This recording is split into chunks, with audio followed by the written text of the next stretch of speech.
आजकल ना काफ़ी ज़्यादा एक मिसकंसेप्शन हो रहा है। हर आदमी को लगता है कि मुझे एंग्ज़ायटी है, मुझे एंग्ज़ायटी की प्रॉब्लम है। तो हम कैसे डिफ़रेंशिएट कर सकते हैं कि ये आपकी सिर्फ़ नॉर्मल स्ट्रेस वाली एंग्ज़ायटी है या फिर सीरियस मेडिकल कंडीशन वाली एंग्ज़ायटी है?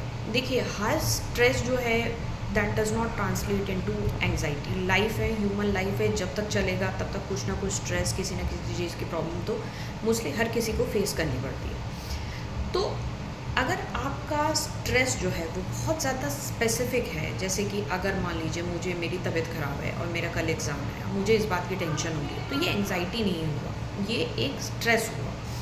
अब मेरा लाइट चली गई। मेरे को कोई फाइनेंशियल प्रॉब्लम हो रही है, मैं I am not able to make my ends meet, तो मुझे इसकी प्रॉब्लम हो रही है, तो this is stress. Now when does it become significant medically? When can you label it as an anxiety disorder या generalized anxiety disorder?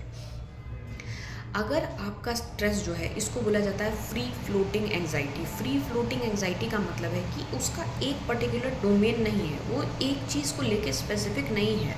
It is in all the parameters that a human life is involve in. जैसे कि आपको पैसे का भी tension हो रहा है, आपको अपने लाइफ की भी टेंशन हो रही है, आपको हेल्थ का भी टेंशन हो रहा है, आपको बच्चों का भी टेंशन हो रहा है, आपको कल की भी टेंशन हो रही है, आपको बीते हुए कल की भी टेंशन हो रही है।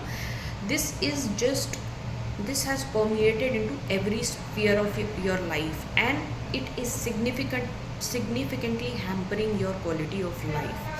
तो ये एंग्जाइटी हुई, और स्पेशली अगर if it last for more than 6 months and कोई दवाई या कोई सब्सटेंस अब्यूज़ इसके लिए रिस्पॉन्सिबल नहीं है एंड मेडिकल कंडीशंस जो हैं वो रूल आउट हो चुकी हैं, this is called as anxiety. This is labeled as medical anxiety. So learn to differentiate between normal stress, normal day-to-day stress, and generalized anxiety disorder. Not every stress is anxiety.